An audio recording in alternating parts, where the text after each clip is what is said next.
we know from reports produced by international organizations and agencies that detainees, who include several children, are held in abhorrently harsh and inhumane conditions. As a result, we hold that these detainments need to be urgently stopped through repatriations by the Canadian and other governments. Without further ado, I will introduce in a moment our four speakers in the order of their presentations, and then I will invite them to speak for a few minutes. We will then open the session for a question and answer period where you will be invited to share your comments or questions. While the session is ongoing, I ask that you keep your microphones on mute so that our speakers are not distracted by the background noise in the rooms. And of course, in the question and answer period, when you are prepared and ready to speak, you may unmute yourself and ask a question or share a comment. That said, you are also welcome to use the chat function in Zoom and be chatting at us. My colleague Nikita Bernardi will be monitoring the chat function, so feel free to use that to share your comments or questions with us. As a side note, we are recording this session today. So if, just so you know, as a note, as a courtesy, that the session is being recorded currently. So I'm going to start the introductions to our wonderful speakers today. First, we have John Lett, who is the father of the Canadian citizen Jack Lett, who has been detained without charge in North East Syria since 2017. John was born and raised in Southern Ontario and has lived in the UK for the last 35 years. He studied at Trent University and UCL in London and is now a farmer and scientist who has developed crops that are adapted to climate change. John has been campaigning for his son Jack's freedom for the last 5 years. Second, we have Justin Mohammed, who is the Campaigns and Advocacy Programs Manager at Amnesty International Canada. Justin has been the human rights law and policy campaigner at Amnesty for the last 2 years, where he was responsible for the organization's work on refugee and migrant rights, the arms trade, and Canadians detained abroad. Prior to joining Amnesty International, Justin clerked at the Federal Court of Canada and served as a human rights officer with the UN peacekeeping mission in Mali. Our third speaker today is Monia Mazir, who is a Canadian author and academic born in Tunisia. Monia is fluent in Arabic, French, and English, and holds a doctorate in finance from into the public eye in 2002, when her husband, Mahar Arar, was deported to Syria, where he was tortured and held without charge for over a year. During this time, she campaigned vigorously for her husband's release, and then fought to restore his reputation and demanded reparations. In January 2007, after a lengthy public inquiry, her husband finally received a formal apology from the Canadian government.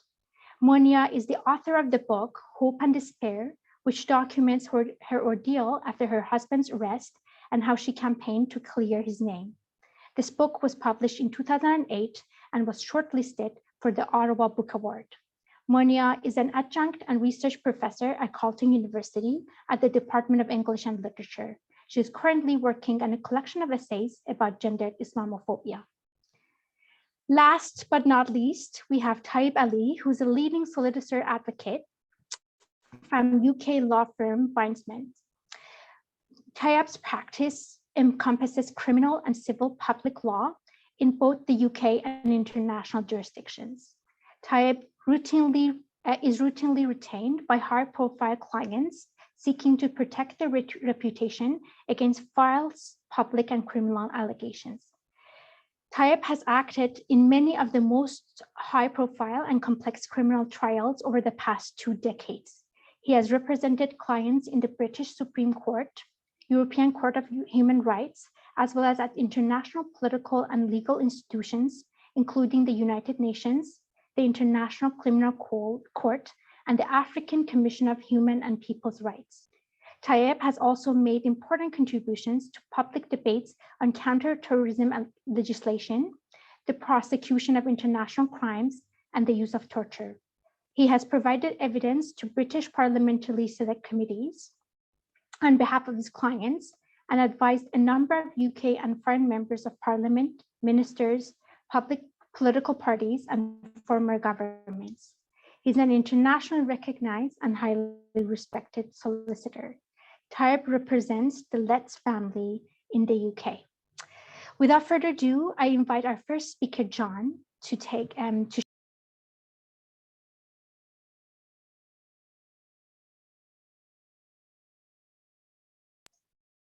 John, you need to unmute. Sorry, as you said, I'm a farmer and certainly not an IT specialist. Thank you very much, Azar, for that introduction. And I'm hoping to only speak for about 5 minutes so I can pass it on to so many experts. We've had a lot of coverage in the last few days, which I think probably outlines why I'm here and I feel about this situation and how I feel about my son, Jack. So I'll try to pass it over so we have as much time as possible to talk about ways forward. But as has been said, I'm Canadian. I was raised in Ontario. I've lived in the UK for a long time. I'm still very, very Canadian. I'm a dual citizen, like Jack, my son Jack, like my other son, and like my wife. We were all very, very Canadian, and I think that, you know, coming back here after so many years and it's been a big challenge for me, to be honest, to even talk about this, because my wife and I went through a really difficult trial, which everyone will know about. And one of the ways you cope with this is to go quiet and to just try to survive. And what torture we've gone through as parents is obviously nothing compared to the torture that our son Jack's been going through and all the other Canadians who are there. And I call it torture. You know, we say arbitrary detention. So it's a long word, but really what does that mean? In our son's case, we know it refers to things like electricity and malnutrition and hypothermia and brutality and all the other horrible abuses. And even just talking about it, as anyone who has children will know how hard that is to think that your own child is going through that. I mean, the truth is that we haven't heard from Jack anything about Jack in a year. We don't really know that he's even alive. And if he is alive, whether he's still mentally together enough to even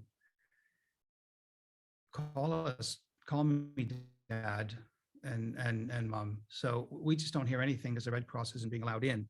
So at the very least, my reason in coming here is to try to provoke the Canadian government into helping us know that he's even alive, and obviously to intervene to make sure that him and all the other detainees are alive and are getting the medical treatment they need and are getting what they should have a right to as Canadians, which is consular support, I believe.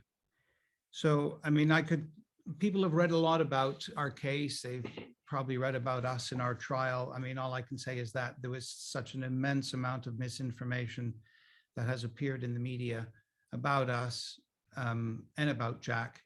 And, you know, I think what we need to do is concentrate on evidence. What evidence is there? Jack's converted to Islam when he was 15. He had quite severe OCD. When he was 18, he went on a holiday to Jordan and ended up and then to study in Kuwait. And then the story after that gets a little bit foggy, even for us, because we've never had a chance to talk to him. I mean, he's detained without any communication. So, you know, he has no one to defend himself. He's locked up in a cell. How could he possibly defend his image or all the stories that are printed about him? So we have to do that. And of course, they then, as everyone knows, they arrested us for supposedly funding terrorism, but we were found not guilty of the 2 charges of trying to send money to help Jack escape from IS territory, because the highest court in the land in the UK, the Old Bailey, accepted that one, the police had told us we could send the money to help him escape. And two, that he was being chased by ISIS. He was being hunted by ISIS. ISIS wanted to kill him because he'd stood against ISIS. Now, just that stands in total contradiction to what the narrative is. So, so we come here to try to, to reverse the flow of Niagara Falls, you could argue, to reverse the narrative. And, how do you begin? Obviously, it has to work with legal action. And that's what we've been doing for a while, supporting the other cases that have happened where some Canadians have come back. And we have to try to get support from civil society groups. And we've been very, very, I feel so good with some of the support we've been receiving from some of the groups, some of the people that are here. I'm very disappointed with some of the, with the reaction from the government and certainly from the opposition. We've had one brave Liberal MP speak to us. I always tell people that people talk about Canada when you're living in Europe and say, oh yeah, all you do is talk. Whenever there's a political problem, nothing happens in Canada because we talk through our problems. Well, if you slam the door on me, I don't think we can have a conversation. And that's what's happened pretty much with the government, certainly from Global Affairs Canada, Foreign Affairs. But we've had good support, some support from the NDP and from the Greens and from some wonderful senators. So it's made us feel, and we're bringing in more legal support to try to put the spotlight on Jack, as much as, everybody needs to come home, women and children. Yes, of course. And that's an easier battle to fight. But, all Canadians deserve justice. All Canadians are protected under the Charter and the Constitution. I thought Canadian values were all about democracy, the rule of law, justice. Our Prime Minister Trudeau is having croissants and coffee with other world leaders talking about how horrible arbitrary detention is. And there are 40 Canadians being held in arbitrary detention in horrible conditions. And I just can't square the two. That's not what I believed in Canada when I grew up and what I was taught. And I think there are still a large group of decent Canadians out there who believe in justice and democracy, Canadian values. And if this starts to unravel, as it clearly is happening in all over the world, what will happen here? We all live in fear. It's a very scary world for lots of reasons. And when societies get terrified, they turn to scapegoats, and you get racism and you get intolerance and all of this. And I think that that's what's going on at a very deep level. At the very least, surely, against criminal charges. Jack has never been charged. As far as I know, there's no evidence against him except an interview, which I believe was conducted under torture. And we know that. If a hooded guard comes out and puts you in a chair and sticks the light in your face after we know he's been tortured, of course, people just say what they're going to say. And I'm not saying there aren't, everybody who's there, clearly when they come back, will be arrested if they've done something wrong. They should be put on trial, prosecuted. I'm completely for that. We've always said that. That's why we always wanted to cooperate with the British police right from the beginning. And there's no chance that any Canadian who comes back is going to be wandering the streets in a shopping mall in Ottawa or anywhere else. That clearly isn't going to happen. And I trust our security services. I trust our judicial system that they can tease out anything that's been done. If they are criminals and assess them, I have faith in what we've been trying to construct in Canada. And I think we could, demonstrate to the world that democracy might be falling apart in a lot of countries, but we can still do it here.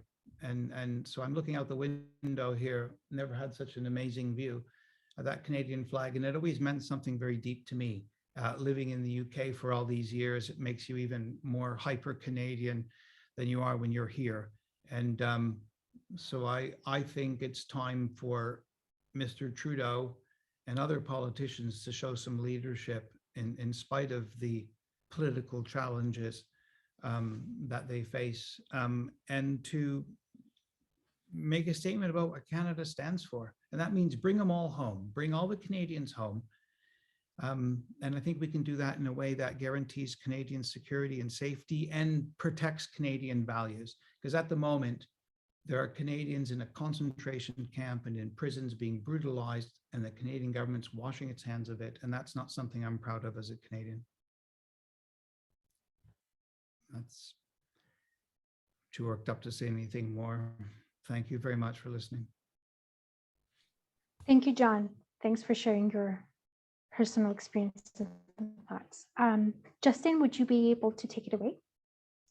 Yes, sure. Thanks, Azar. And I can't really start without, I think, acknowledging what John has just shared, and I think Sally is on the call as well. And just to say that of course, I don't know that any of us without that direct experience can even imagine what you're going through in terms of your son's treatment. I think you're certainly going to hear many of these calls echoed through what I'm about to present myself. So thank you for the courage and for sharing that.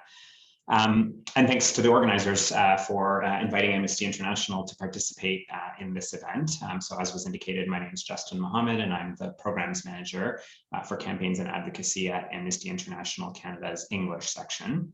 I'm also joining from unceded Anishinaabe Algonquin territory in Ottawa, just a little bit away from our hosts in Carleton University, not too far away, and that's an institution of which I'm a proud two-time graduate. So thanks for having me. I think I've been asked to speak on this panel to give some of the broader context around Canadian nationals who are being detained in North East Syria. We've obviously just had very clear discussion around Jack Letz's case. But I think it seems most appropriate for me, at least today being International Human Rights Day, a day that we're meant to celebrate the adoption of the Universal Declaration of Human Rights, which is something that has a Canadian handprint on it as well in terms of the author, lawyer and diplomat John Humphreys, who played a significant role in drafting that document. I think it's really important for me to start today with that recognition of universal in that title of the Universal Declaration of Human Rights, because I think that's a theme that we see as being an issue when we talk about Canadians detained in Syria. The rights described in that seminal document are meant to apply to all humans without distinction. And I think that's why it's a particular shame nationally here that over 40 Canadian citizens, over 24 of whom are children, or around 24 of whom are children, have been left to languish in Northeast Syria for the past 2 years.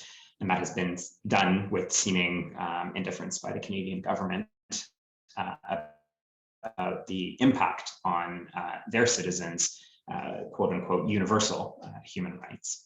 And so there are two primary serious human rights issues that I think are applicable to the cases of Canadians detained in Syria, and an important international justice consideration that I think is also meant to be taken into account. And you've already heard these elements from Azar's introduction, and also what John has mentioned. And the first is in relation to arbitrary and indefinite detention.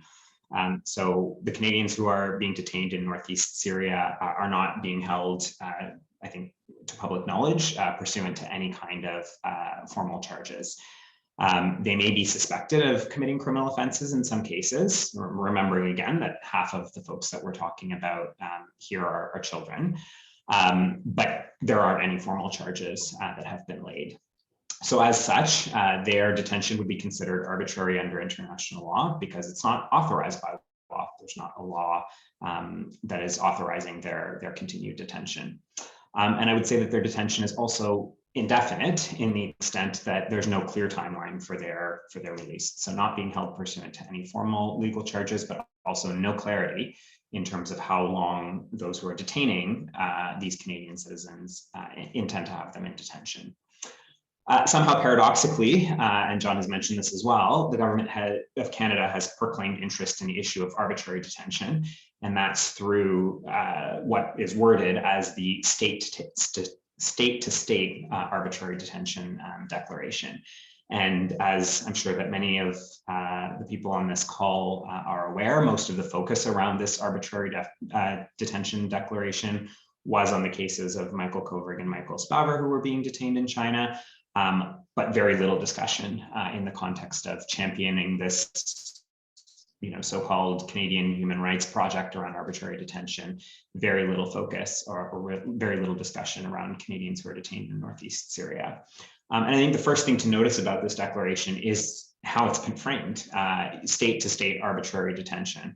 And I can't help but wonder about the intentionality behind that. Is the detention of those who are arbitrarily detained by a non-state actor, as is the case in North East Syria, somehow less pernicious or less problematic than when it's being done by a state? I would suggest that the human rights impact of the detention arbitrarily done, whether it's a state that's doing it or another actor, as in the case of North East Syria, is just as much of a human rights problem and travesty.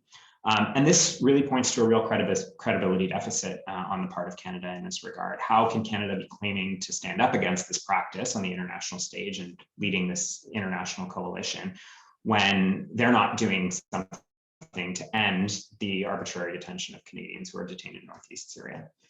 The second human rights violation that is being visited daily against Canadian citizens who are detained in North East Syria, and particularly here I'm going to focus on the camps, Al Hol and Al Roj camps, is the notion of cruel and unusual treatment and punishment and possibly amounting to torture. So UN experts have qualified the conditions in the camps in which some of these Canadian citizens are being held as potentially amounting to torture or other cruel and unusual treatment or punishment under international law. And these are some of course, the most serious violations under international law. They contradict peremptory norms of international law that are not meant to be broken. And I think that that's fairly uncontroversial to recognize that this is the situation in the camps. But I think it's also important to give a little bit of context to what that actually means in practice, because we classify them under the legal terms, but what is it that folks are actually experiencing there? And just to give some illustration around that, we're talking about contaminated drinking water. We're talking about insufficient housing, so tents that either blow down in the wind or get flooded with rain or with sewage that overflows. Inadequate healthcare and access to medicines, sexual violence, malnutrition, particularly for children, physical abuse by guards and other people who are detained. Save the Children recently came out with a report in which they in the children who died at some period in 2021, and I think that was released part year, so that number may yet still increase. And the UN Special Rapporteur, a UN Special Rapporteur has noted the particular issue of the separation of boy children, some as young as 12, from their mothers, where they are detained in adult detention-like facilities that have serious health issues, including tuberculosis and scabies. So I thought I would just, and I know I don't want to take too much time, but I thought I would just speak a little bit about the policy framework. So when a Canadian is in a situation of detention abroad, what's supposed to happen? And our consular manual has guidance around this, the Canadian Consular Manual, and it says that the torture or mistreatment of Canadian detainees is not tolerated. That's a direct quote. And consular officials, and again I quote, must promptly advise the minister in writing if there's credible information indicating torture, and the deputy minister in cases indicating mistreatment. And although prompt isn't defined in an Auditor General report, a period of 3 months was seen to be unacceptable. So what do we make of the situation of Canadians who have been detained in the camps for more than 2 years, or in the case of Jack Letts, for example, where the number I think is closer to 5, if I understood correctly. The policies further indicate that where that type of mistreatment arises, a working group is meant to be convened. They're supposed to assess the allegations.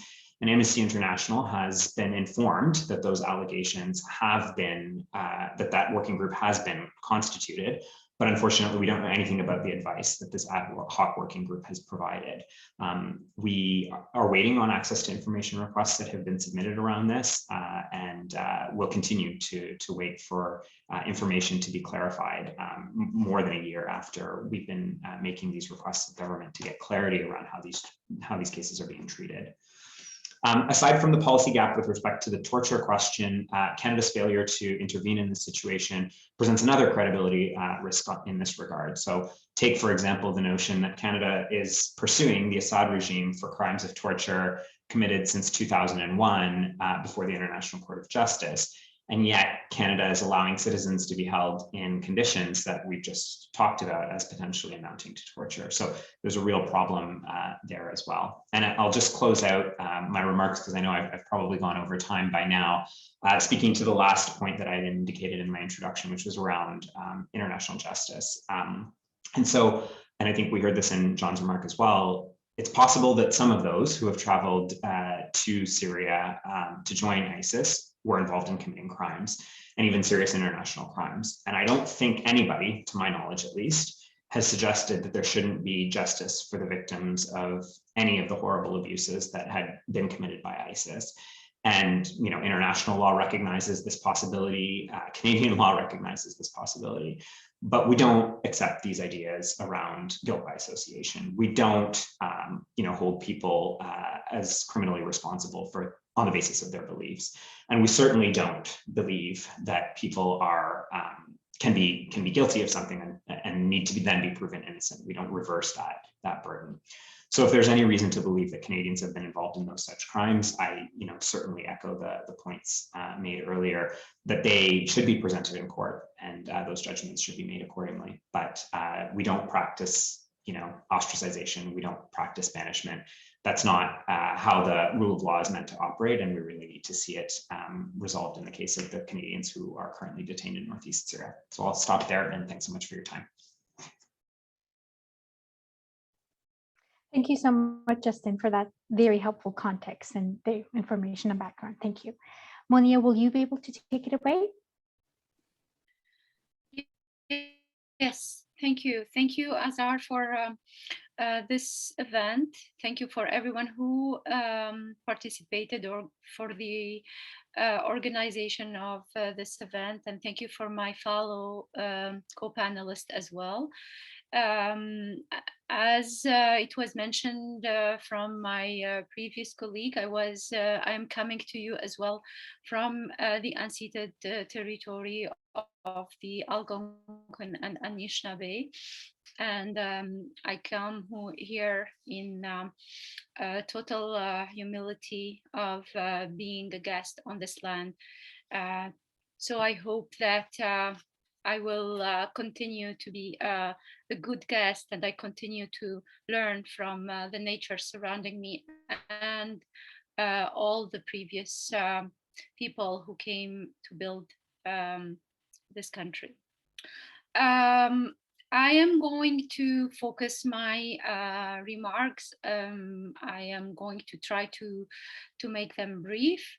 Hearing what John Letts have been explaining the situation where his son Jack has been held now for 5 years, and hearing also from Justin Mohammed about the legal international responsibility of Canada, that would bring me again to what happened to my husband, Meher Arar, and I will say very brief remarks around that and then bring them into the context of today and of the talk of today. So what is going on in northern Syria, northeast Syria, with the detention of the Canadian and the stubborn and the refusal of the Canadian government to repatriate them, whether they are children, women, and men, is unfortunately not something new when it comes to how the Canadian government deal with its citizen detained abroad. Of course, we have seen the last 2 years an exceptional, very interesting, strong and vigorous campaign by the Canadian government when it came to the case of the two Michaels. And actually, it's good for them because they ended up being released. However, this vigorous and this continuous campaign is not really the case when, especially here, you are a Muslim Canadian detained abroad. My husband, my family went through horrible experience when my husband was arrested by the United States authorities after in 2002, in September 2002, and then after a brief detention in the United States, he was sent, rendered to Jordan, and then from Jordan to Syria, his country of birth. Despite him insisting that he wanted to go back to Canada, despite all the some of the insurance that I got when I spoke with some consular officers here in Canada, that he will not be deported to Syria. Nevertheless, he was rendered to Syria, a country that he left when he was 17, and then that he was forced to go there when he was 32, of course in horrible condition, because over there he was put in a sort of a very tiny cell underground, tortured, kept in like solitary confinement for almost a year, then transferred to another prison, and then basically thanks to a public campaign. And here I insist, because if it was not the public campaign that I started, but many other Canadians also supported me and helped me. And if it was not for that, I think, and many times actually I think about it now with some sort of episode of our lives. If it is not about that, I think, and I am convinced, that the Canadian government wouldn't really budge from this stubbornness that we are seeing today, exactly repeating itself, of course, with even horrible and more difficult circumstances with the case of the Canadian detained in North East Syria. So unfortunately, there is a pattern. There is a pattern of inaction. There is a pattern of hypocrisy. There is a pattern of some sort of incompetence as well. Sometimes we have to tell the Canadian government what to do, and then help them through legal action, through public campaign, through letter writing campaign as well. All these things really are important in these difficult matters. And of course, we shouldn't forget about the Canadian public. The Canadian public today, and as well when my husband was in prison, was, at least for the beginning of the case of my husband, was kept in the dark. So the situation today is similar, because the Canadian public, they don't understand what's going on in Syria. They don't understand the international context, and the fear that John Letts spoke about is, of course, here not helping, because everybody is hiding their head in the sand, and they said, well, we don't want more terrorists. Well, sorry, those are Canadian citizens. And as much as I am Canadian, as much as Mr. Trudeau is Canadian, as much as every one of us is Canadian, they are Canadian, and they deserve to be treated with fairness and with justice. If they committed any actions that are against the international or the Canadian laws, then they should be brought back, prosecuted, and everybody deserve whatever, you know, he or she committed. If they did not, then they have the total and absolute right to be free and you know, to live a normal life with their family. So what the Canadian government can or should do, I think, of course, I echo what had been done. Those Canadians should be repatriated. It's not really a choice whether we separate the children or the women or the men. I think all of them should have the right to come back. This reason or pseudo reason that some of the Canadian officials are saying we don't have representation, we cannot really give them travel document. I think everything can really be overcome if there is a political action. So today, it is important that our politician, the one that we have elected in the House of Commons, the one that we brought and to form a government, have the responsibility to really not to chicken out and say, oh, you know,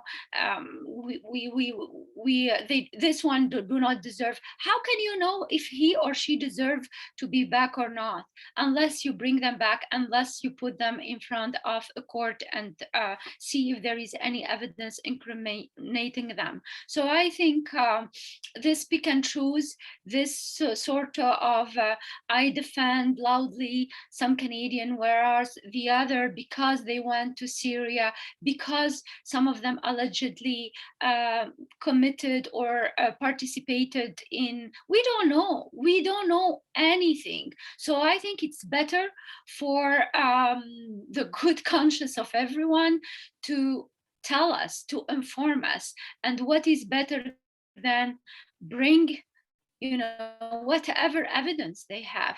I remember a few years ago, the former Minister of Public Safety, Goodale, Ralph Goodale, talking about CSIS and RCMP, saying that we are ready, we are gathering evidence, and then silence, they disappeared, nothing.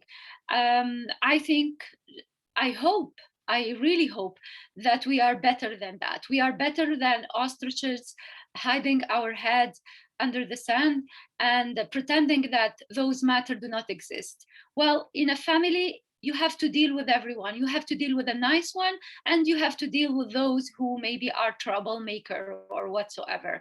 I think we are Canadian.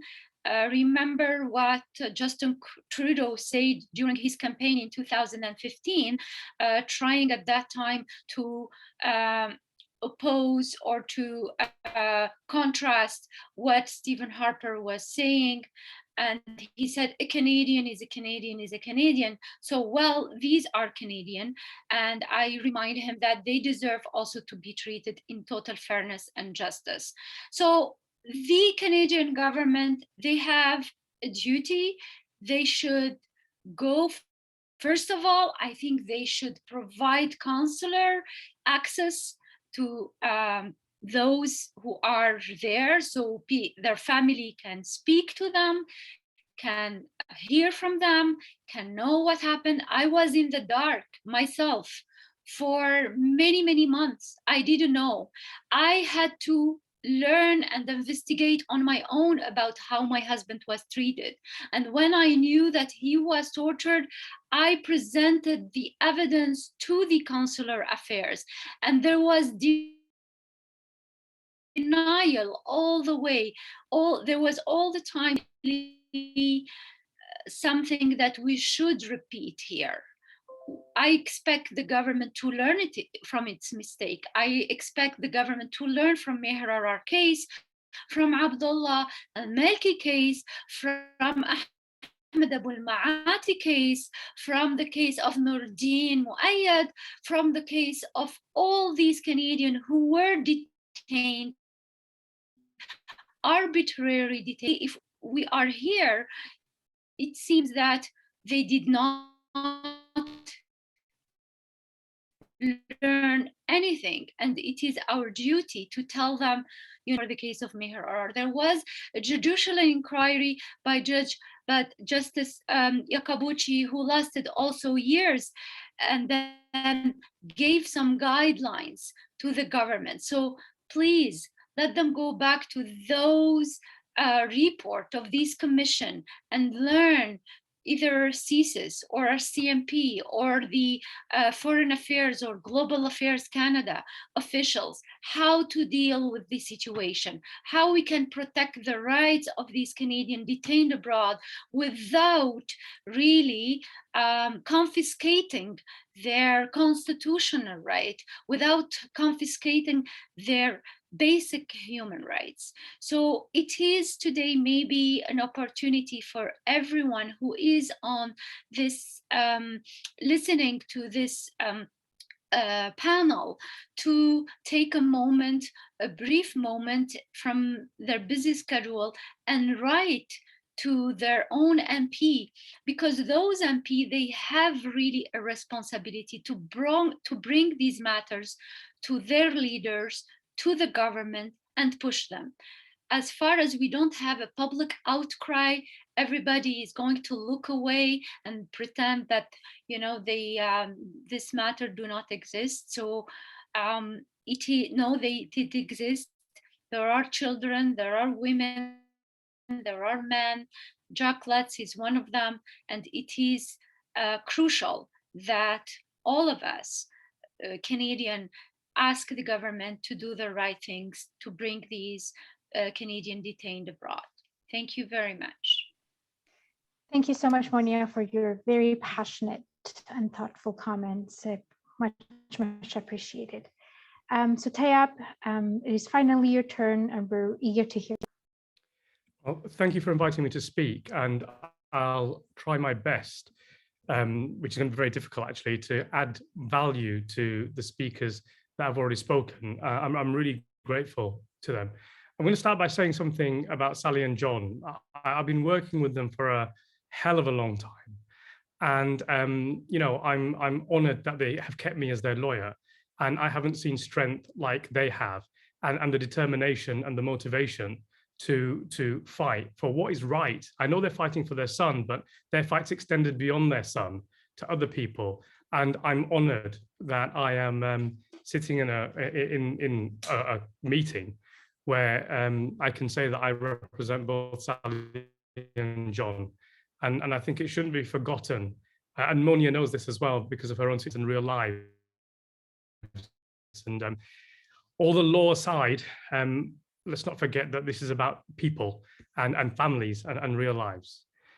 Okay, so when I was first invited to speak here, I was going to speak about the importance of our human rights system and where that came from. And it's a bit of a thing that I do, trying to remind people about the war aims and the International Convention, Universal Declaration, all this kind of stuff. And then at dinner with some friends a couple of days ago, I was reminded by somebody who's clearly far more learned than me that those values that we say we cherish, those human rights values, well, we've not always lived up to them. We've failed them over and over again in the last, well, forever. And what I see now is a gross failure in our ability to live up to those same values when I look at the way that our governments, both the Canadian government and the United Kingdom government, and actually the politicians that form those governments are treating our citizens that are detained in the most dire conditions in Syria. I spent this week in Canada, which is, by the way, an awesome place. I really like it, and I'll be back if you let me in, by the way, right?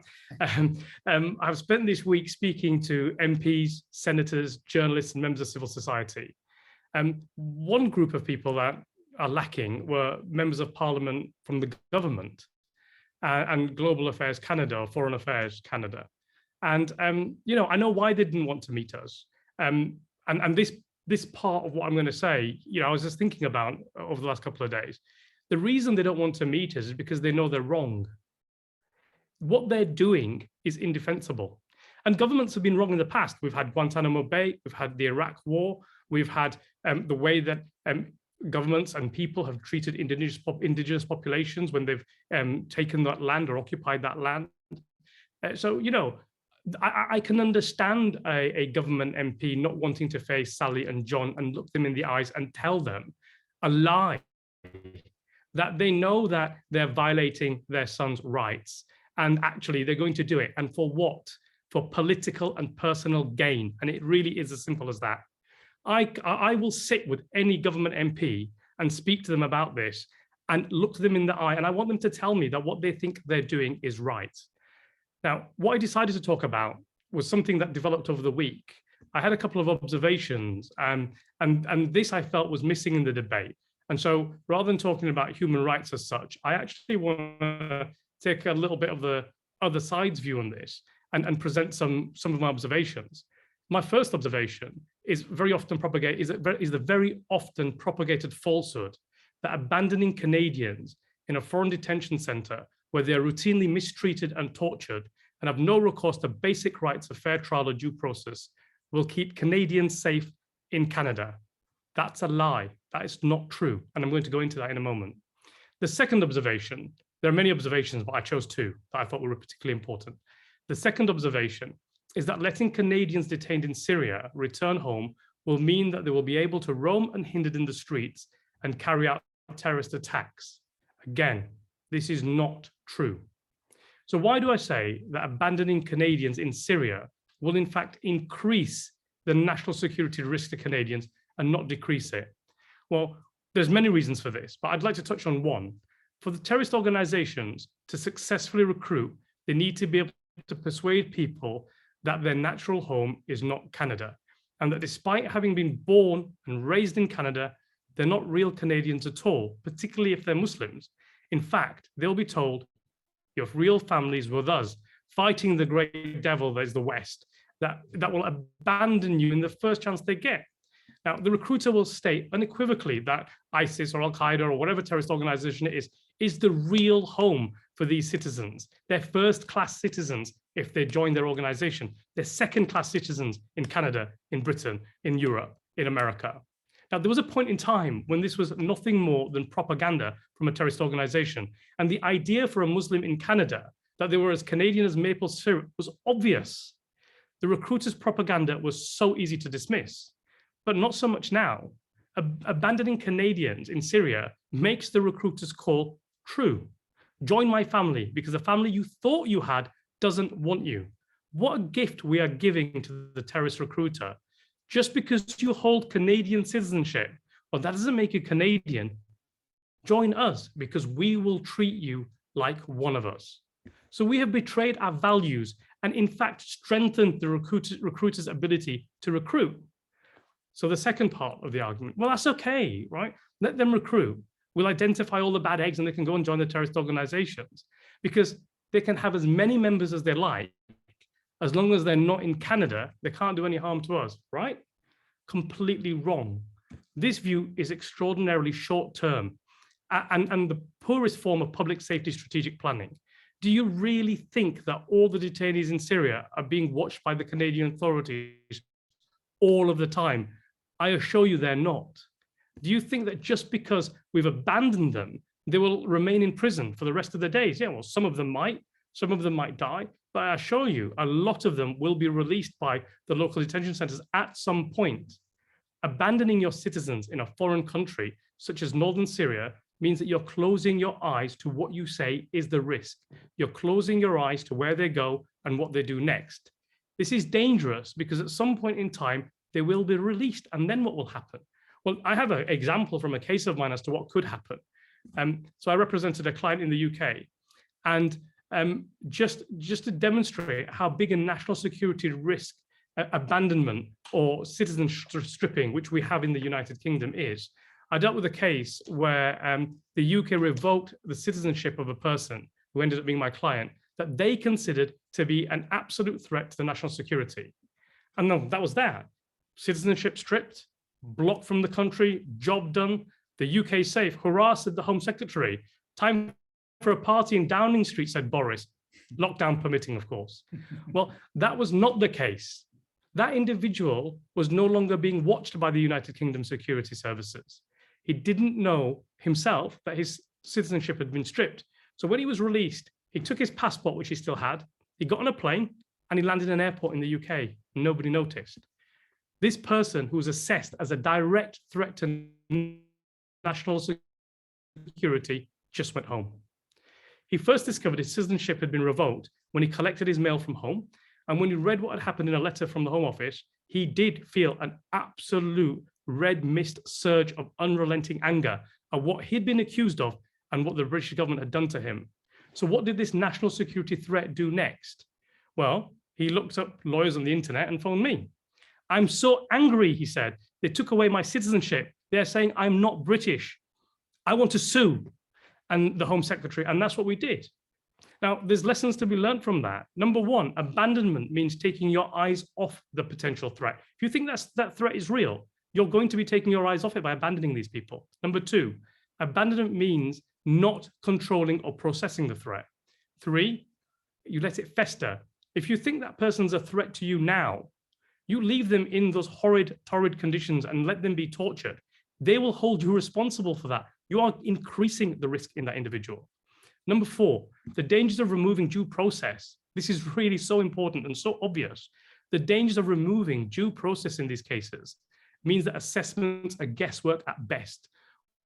What does it say about the credibility of an intelligent assessment of about my client that was so flawed that the supposed terrorist reaction to a direct attack on him was not a call to arms, but a call to a lawyer? So I come briefly to my second observation. I've heard the argument that we have to leave these Canadians in Syria because if we bring them back, they'll be allowed to roam freely because there is no evidence to prosecute them, even though we already think they're guilty. But what's missing in the discussions I've had this week with the various groups I've had is the fact that there is already a Canadian criminal code which is developed sufficiently to deal with this situation. Believe me, in Canada, no returnee will get a free pass. If a Canadian is repatriated, they will face due process. In the first instance, they will be arrested and then investigated. And if there is evidence, rightly, they will be prosecuted. And if they're prosecuted and convicted, they will spend a significant time in prison. But what if there's insufficient evidence to prosecute and they're still considered to be a threat? Well, the Canadian Criminal Code has an answer to that. In section 810 of the Canadian Criminal Code, there are things that exist called peace bonds. A peace bond is a protection order made by a court. It is used when an individual appears likely to commit a criminal offense, but there are no reasonable grounds to believe that an offense has actually been committed. A peace bond can be used to control the movement and activities of the returnee when they return to Canada. It can also include elements that restrict movement and liberty, but also make the returnee engage in de-radicalization programs or mentoring programs. Now, all the time, allowing the authorities to assess the person and investigate any potential threat, keeping Canadians safe and protecting the rights of the individual. There really is already a simple solution available to Canadians without the need to betray the values that Canadians have been telling me all week are so important to them, and they should be important to them. You know what? I have not met a single parent, brother, sister, daughter of a returnee that thinks their relatives should be above due process or given a free pass. I hear time and time again, if there is evidence against my family member, my person, that they did something wrong, then prosecute them. No one is begging for a free pass. What the families are begging the Canadian government for is nothing actually that special. It's simply due process. The right not to be held in arbitrary detention, the right not to be held without charge, the right not to be punished without due process. I mean, for God's sake, the right not to be tortured, the right to come home.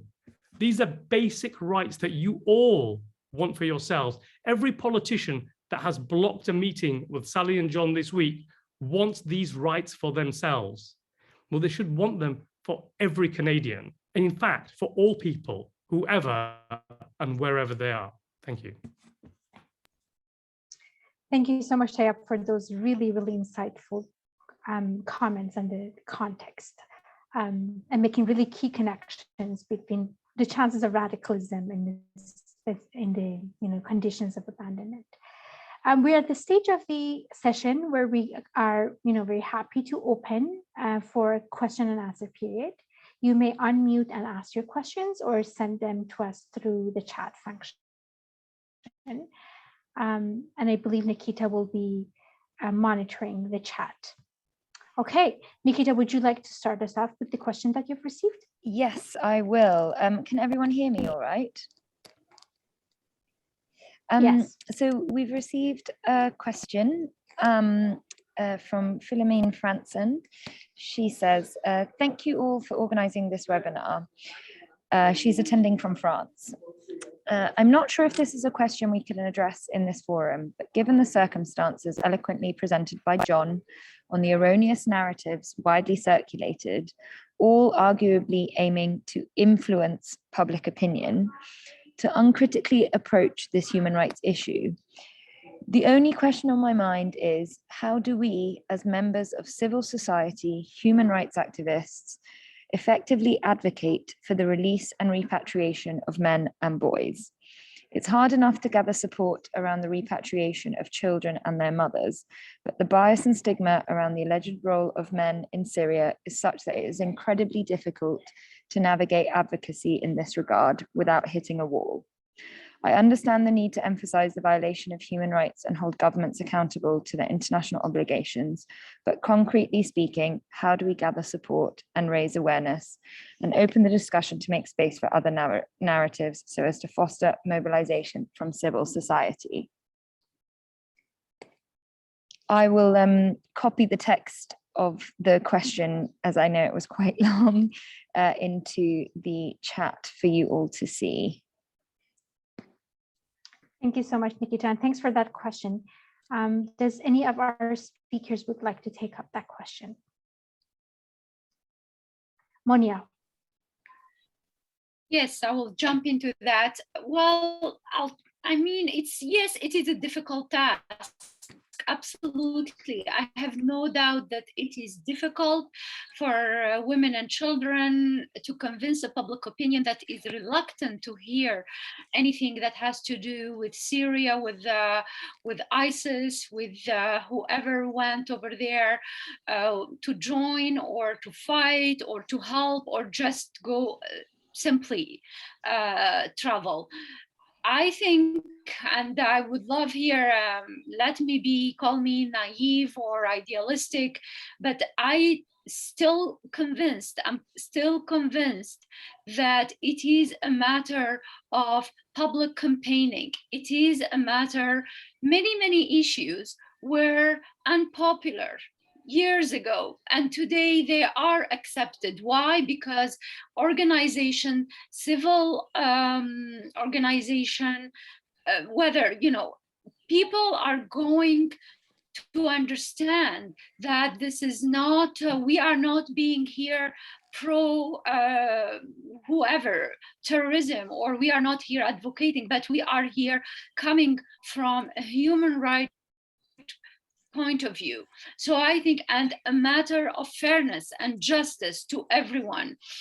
I think, and if that can help, when my husband was arrested, I didn't have people who believed in the call of justice to him. He was portrayed, people whispered on my back to politicians that this is a hot potato, don't take it. So it's not easy. We were after 9/11, just mentioning Islam, just mentioning terrorism at that time would freeze people with fear, with a lot of things that would make them not capable, not wanting to help.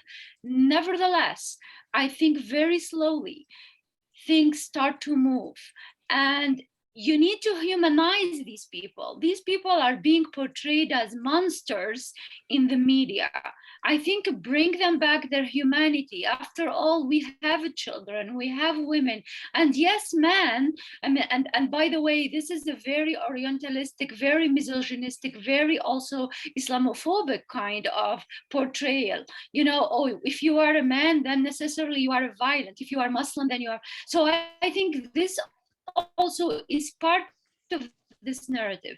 Try to humanize people. Yes, they went there. Yes, maybe they made a mistake. Yes, maybe they were part of some whoever, like fighting, but also did nothing as well. So I think they're considered as a black box. Nobody want to get near to it. And of course, the politicians are listening to the population. So I think it is a long time work, but mentalities change. And I am convinced that either now or later, things are going to change, and hopefully in the right direction, at least as the family expect. Tayab, please go ahead. The immediate thing everybody can do is to visit the free Jack Letts website, which is posted in the comments by Nikita. There's lots of information there about how people can help. And there's also, for Canadian citizens, there's a petition which is being also posted in the comments, and it'd be really useful if at the very least people did was sign that petition. The second best thing they can do after they've signed the petition is send it to everybody they know. And then the third thing they can do is post it in every social media outlet that is humanly possible. And then I think what's really important, and I've learned this myself because I speak to, where I live in England is in a very conservative, non-left, non-liberal, difficult place to live for a person like me. And I have this conversation with people that automatically take the opposite view to what I do, but actually they don't really believe in their rhetoric. And I see that in them, because the minute that you make Jack Letts into their son or their daughter or their friend or my client even, they suddenly start to become sympathetic. Because like I said, we all know what's right and wrong. You know, we've all seen atrocities. We've all seen the stain that even Guantanamo Bay left on our values. And we all know that the terrorists are trying to divide our communities. We want to live together and in peace. And part of that means that we accept everybody in our society and we welcome them and we deal with them appropriately, including by prosecuting and punishing them when they do something wrong. The people that I live with and I talk to that have the polar opposite view to me agree with that. And it's about making sure that they understand that we have a responsibility to ensure that in every conversation that we have where this issue comes up, we don't shy away from it. And we explain it clearly and properly that this isn't about actually some Muslim people in Syria or Jack Letts or, you know, Tayab Ali or some guy called Abdullah that's far away from them. It's about them. It's about their children. It's about their families. It's about the values that they live under in Canada. It's about how they want to be treated. You know, the number of times I have clients that come to me and say, is this really the system we've got? And I feel like saying to them, well, where were you when I was campaigning to make it a better system? You didn't care. But now it's about you.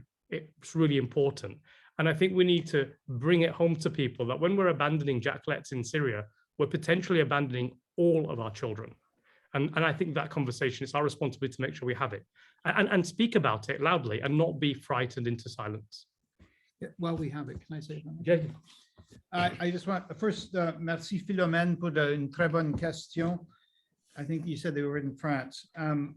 I just want to say, like, I don't have, obviously, an immense amount of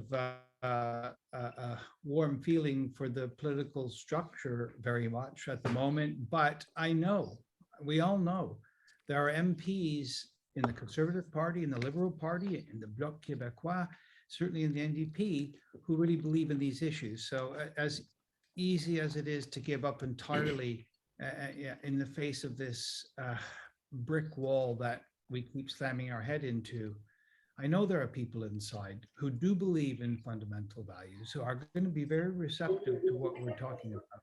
And I would love to think that they have the bravery and the leadership as MPs, as the legislators in our land to step forward and say, hold on a minute. Yeah, there are party political reasons here, but you know what? We're losing something deeper than all of this that we all believe in. So I haven't entirely given up on the potential of progress within the system, but I'm well bruised and my head is sore from knocking my head against the brick wall. That's all I want to say. Thank you. Thanks for Nikita, did you have another question? Yes, there's another question. Do we think that the media coverage do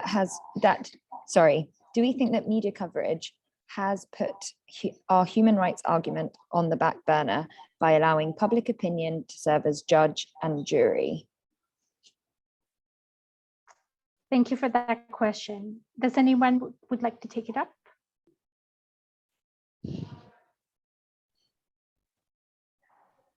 I Okay, think, good. shall I take the question?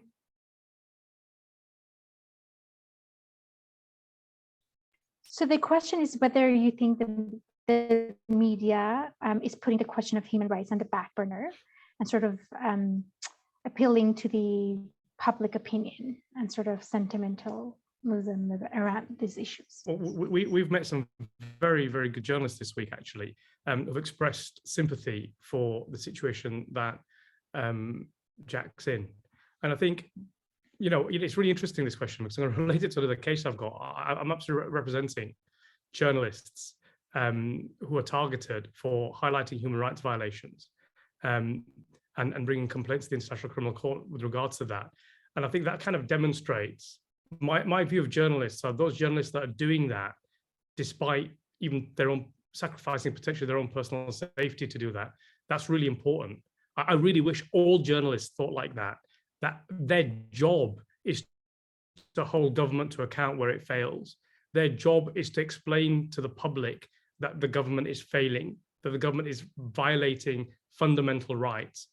And I think there's significant news stories which can sensationalize jihadi Jack, and that's all they're bothered about because that will sell a newspaper. That's irresponsible. Using the term jihadi Jack in this context without criticizing governments that are violating international law and domestic law and the rights of these individuals is irresponsible. So, I mean, what I would say is that when journalists are writing these articles, as some of the ones that we've met this week and they have, I would just say to them, remember your job is to hold government to account. That's the purpose of a free press. And when your rights are violated, you come to lawyers like me that fight for people like Jack Letts that will fight for your right to do that. And I will fight for their right to do that. But they can't forget that it's their job to fight for people like Jack Letts and hold government to account. Thank you so much. Any other of the speakers like to speak to that question?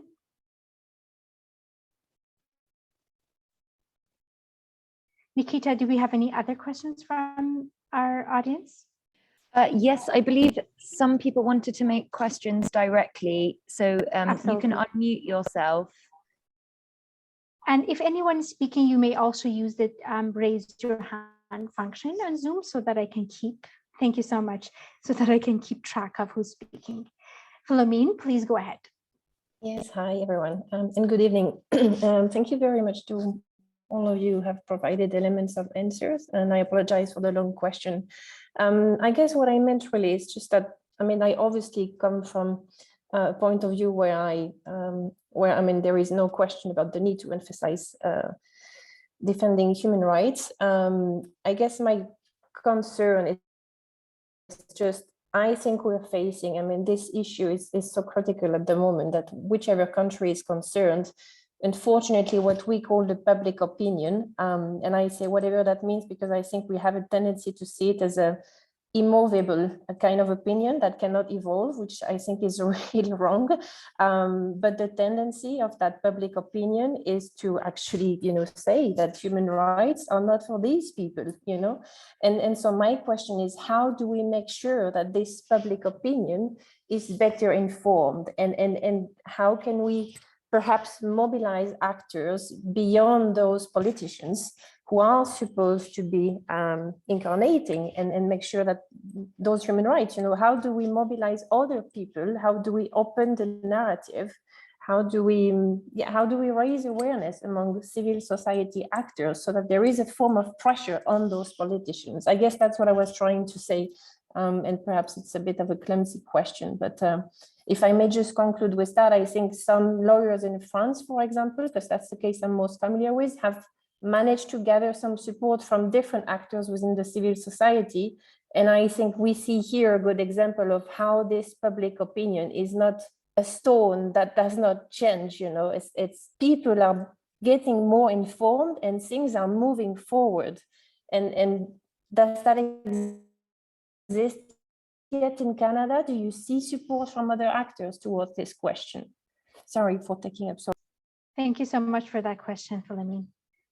Any of the speakers would like to take that up? Monia? I think by building a narrative together, that can be countering it is difficult. It is not, I don't know if I understand correctly, you want to know what's going on in Canada. I am not in a position to answer because I don't speak on behalf of the families of Canadian detained, but I can speak maybe in general, being involved with different other campaigns related to terrorist or accusation of terrorism. So I can say that, yes, the public opinion, first of all, the public opinion is non-informed. And when it is informed, it is misinformed. So I think whoever is leading a campaign, whether it is regarding this issue in particular, or as I was involved in other campaigns, I think it is important to the campaign committee to have and build one narrative. And we spoke before about the humanization. Those who are detained under any allegation of terrorism, in the mind of the public opinion, they are portrayed as horrible monsters that do not deserve any rights.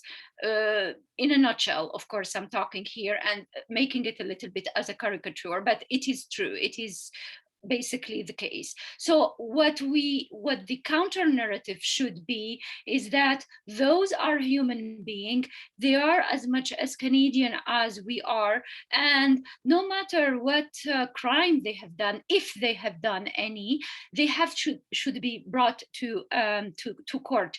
I can give a very simple example.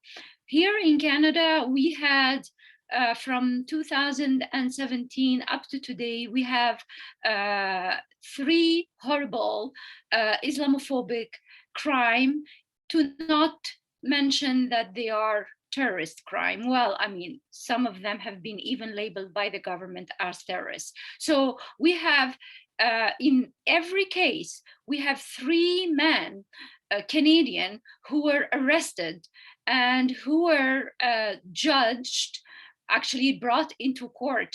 And those Canadians were offered the sort of the due process, even though they committed horrible, they killed 6 men in Quebec City. They slaughtered, one of them slaughtered a man in Etobicoke in Toronto, and one of them killed 4 people. And everybody knows they were motivated by right-wing Islamophobic agenda. So how come that these men were not portrayed as monsters? They were given due process. So I think here it is hard, it is difficult. Nevertheless, the same thing should be applied to those who are detained abroad, who are detained in North East Syria, and who are allegedly either accused. It is difficult. There is I don't think there is a magical recipe, but I have seen campaign after campaign, whether it is the security certificate campaign here in Canada, for those of you who are familiar with the laws, whether it is the anti-terrorism legislation. Those are very difficult, hard campaign, but they require perseverance, they require a good narrative, and they require some of a long breath. Things are not going to change overnight, but I think we have to keep repeating. We have to keep repeating the message, and we have to keep informing genuinely the public, because at the end of the day, they will be the best ally to change the government actions. Thank you so much, Monia. Tayab and John, go ahead. Well, I was just wondering, I know that in France there's been a group, and I don't know a lot about it, but a group of musicians and writers and friend patriots have come together to speak out about issues like that, and people really look up to those cultural icons and figures. And I know we can do that, and the same in Canada, I would think, some sort of Canadian coalition for justice and repatriation, something along those lines. Famous Canadians, environmentalists, our writers, are people who really believe in those values. Maybe we need to go beyond the strict civil society groups, which are great, which support them all, but maybe we need something greater than that to counter this whole broad movement towards injustice and intolerance and towards the right, I would say. So I like the idea that that will create pressure that politicians will have to listen to. And if anybody wants to obviously be involved in our campaign, you can see, communicate us and maybe this wider story through our website, through the Free Jacquelette's website. But I think there must be a movement or room in Canada for something similar to what is being done in France, and I think some other places as well along these lines. Thanks. Thank you. Thank you so much, John. I've also received 2 comments through the chat. So Alison asks, what is the role of legal action separate from public coverage and public opinion? I think of the case of Omar Khader, where, as far as I understand, the legal piece is what moved things forward before public opinion was there. Is anyone able to speak to that? Go ahead. I don't mean to take a lot of the questions, but if you want me to shut up, just tell me and I will.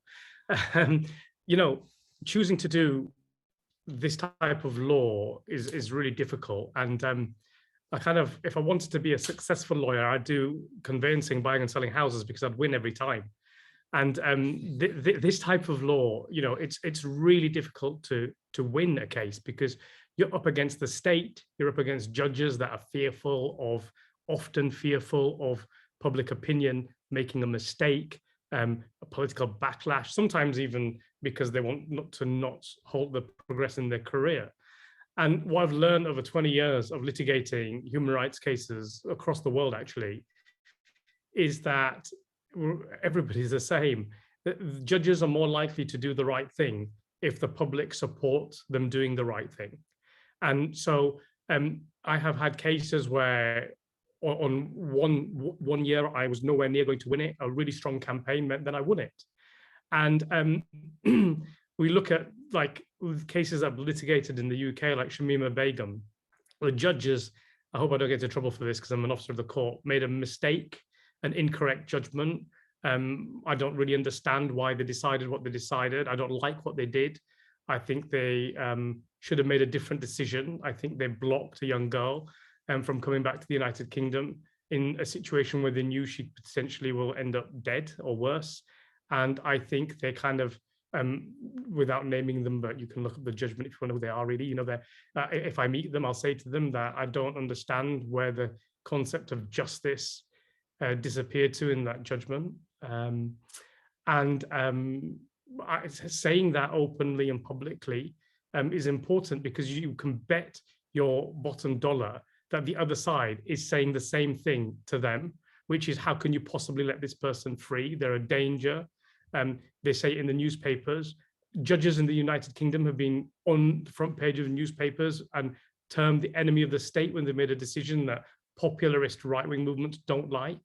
And so with regards to this, we as lawyers, when we're litigating such important human rights issues, cannot do it without public support and without the public telling the judges loudly, we think that this is what should happen, we are the people, this is wrong.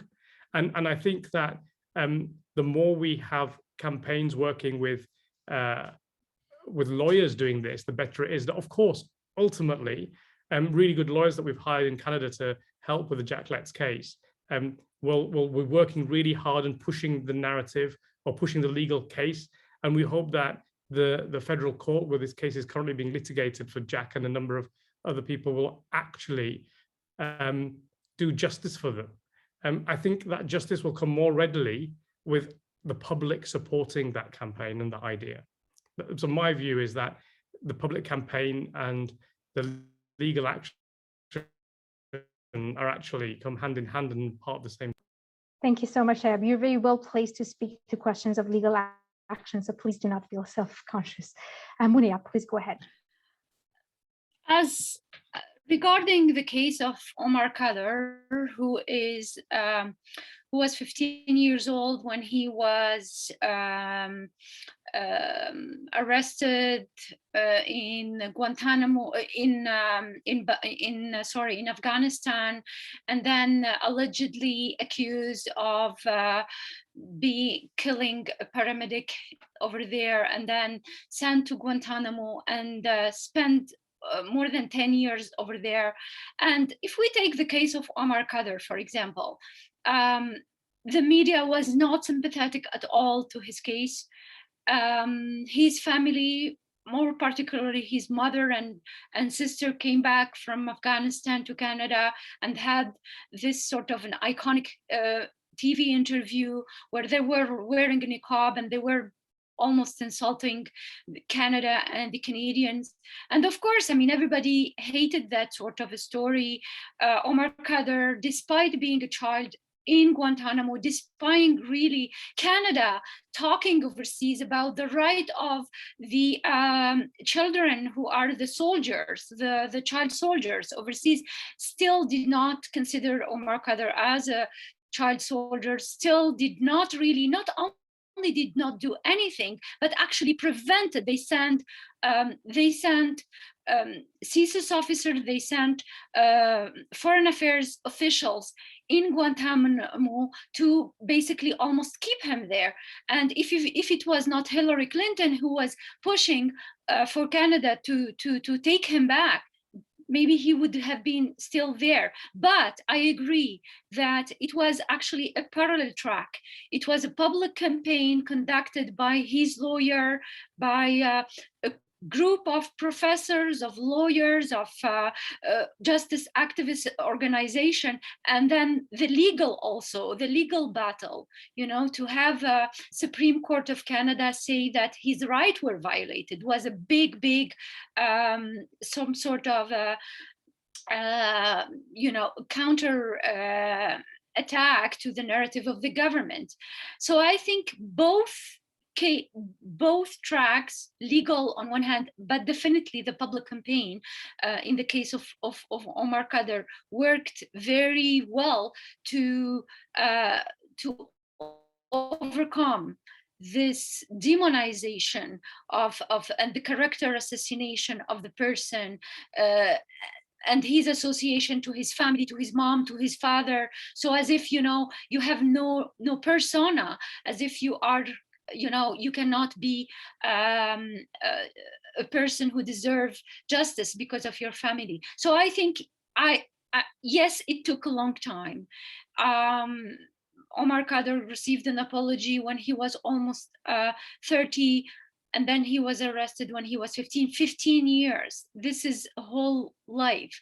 But nevertheless, I think he was able, and his team was able to win. And this is where I see light for the families and for other Canadians who are in similar situation.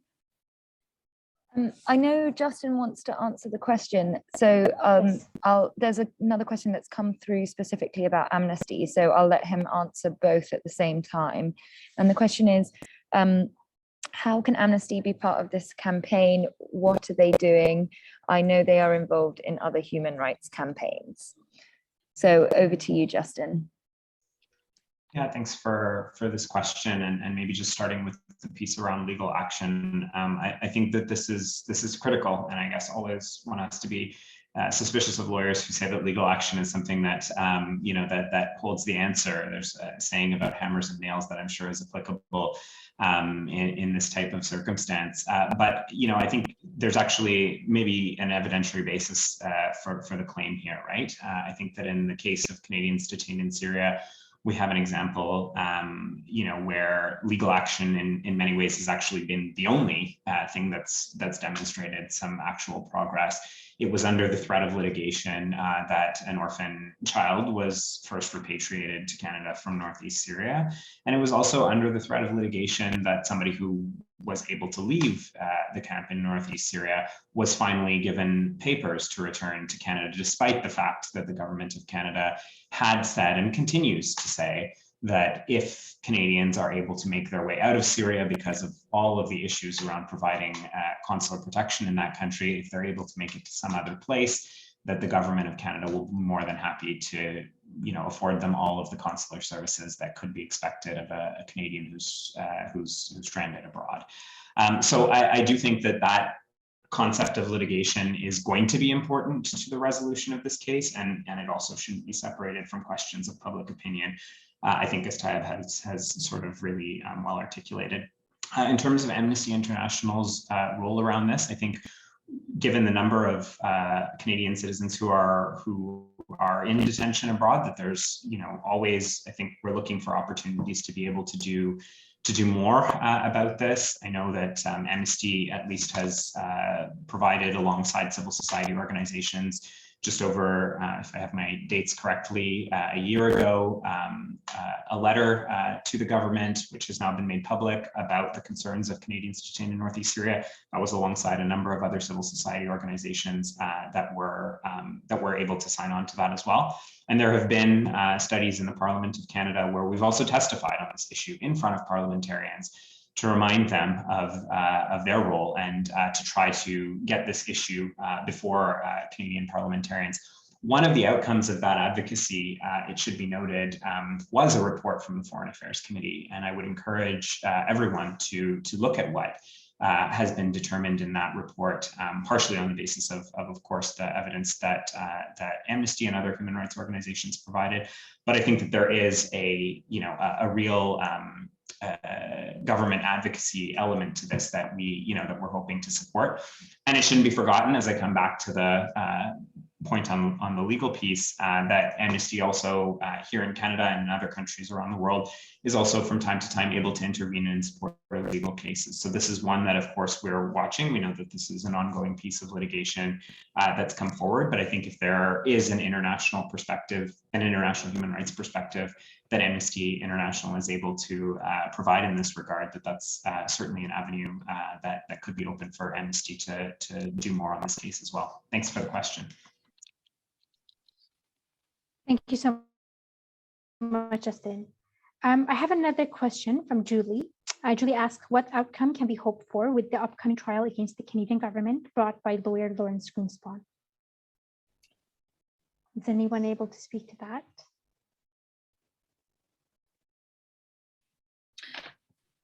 I didn't hear can you please repeat it? Sorry. What outcome can we hope for with the upcoming trial against the Canadian government brought by lawyer Lawrence Greenspan? Well, I mean, I think the answer is sort of hopefully obvious, in that we hope that it will lead to Canada being forced to repatriate the Canadians. And like I say, that I'm more certain will be the outcome with civil society and public support. So without that and without pressure on members of parliament, I think we might not get the result we want, because, as I say, sometimes without people demonstrating what the public want, which is usually right overall, justice sometimes misses, and the rule of law might be applied incorrectly. I think if we want an outcome which we think equates to justice, then the federal court will order the Canadian government to bring people home and repatriate them. And by the way, that has happened in the UK.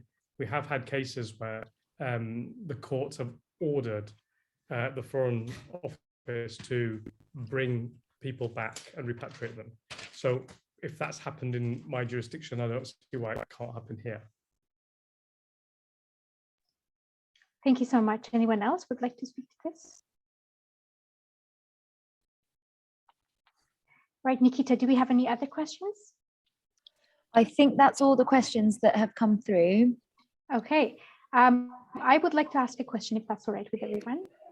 I am wondering if we can hear a little bit more about, I realize that John and Tayab are here trying to connect with people and, you know, making progress on Jack's release and repatriation. I wonder how things have gone and if we can sort of have a little bit of update. How much resistance are you feeling from political actors and MPs? What have been achieved? What are you hoping to achieve? You know, any kind of update that you're willing to share with us. So this battle with the courts has been going on for a long time, including in the UK.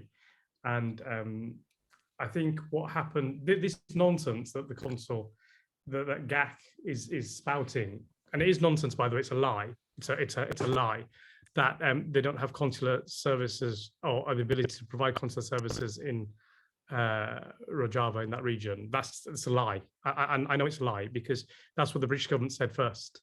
And it was a lie when the British government said it. So it's no less a lie that the Canadian government's saying it. And one of the things we did in the UK to prove that that was a lie is we asked a senior MP, Crispin Blunt, if he thought it was a lie. And he said, it's totally nonsense. He used harsher words than that, actually. But he said it's also a lie. He said, I'll tell you what I'll do. I'll go see Jack and see if it's possible or not.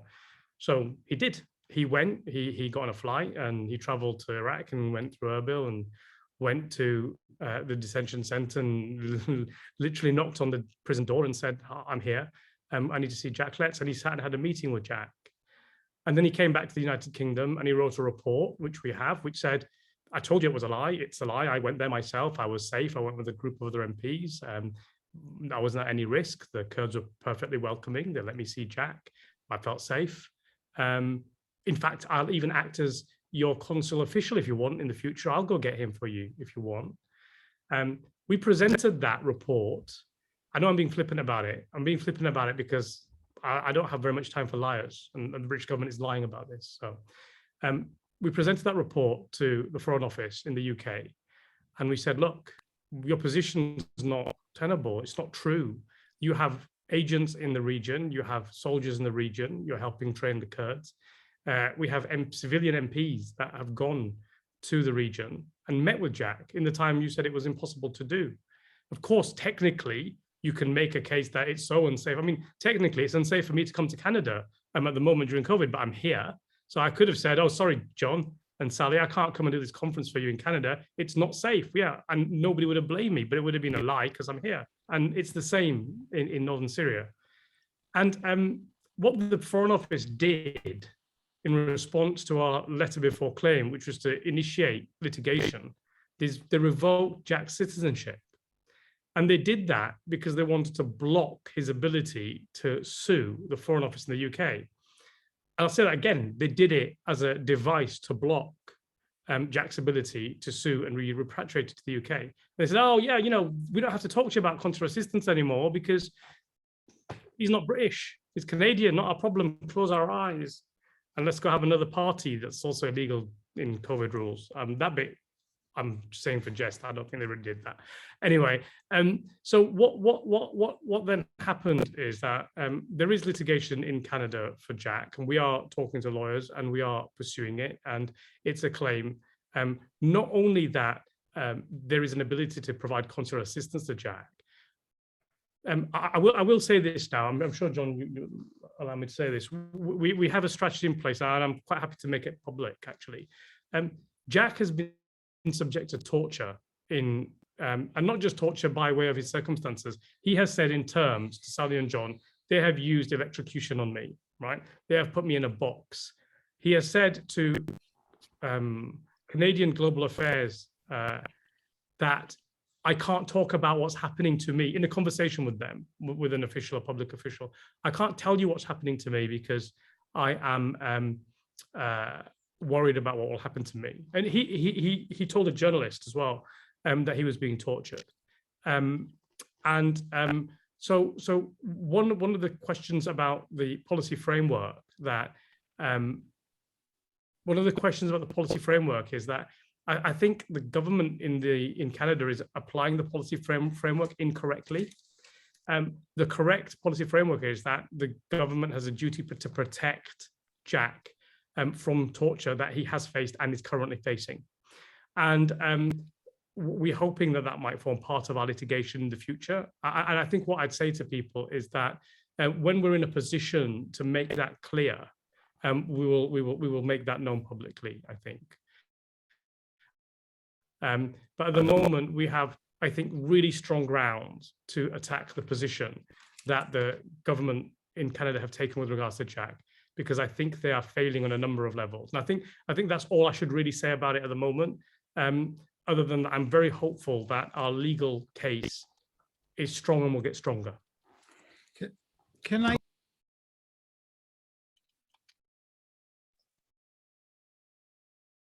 Sorry, did John want to add anything?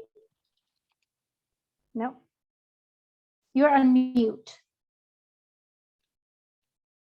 It's quite difficult for Sally and I to, all family members, to talk about the T word, the torture word, because if Jack was in a jail in Ottawa, it'd be easier to talk about. But the fact that he's still being held by the people who are claiming and accusing of torture, I think everybody in this panel or in this meeting knows what could happen as a result of that. It's called retribution, and it's called vengeance, and it's called more torture. So it's a very difficult thing to talk about, but what do? Do you just sit there and wait for it to continue as it is?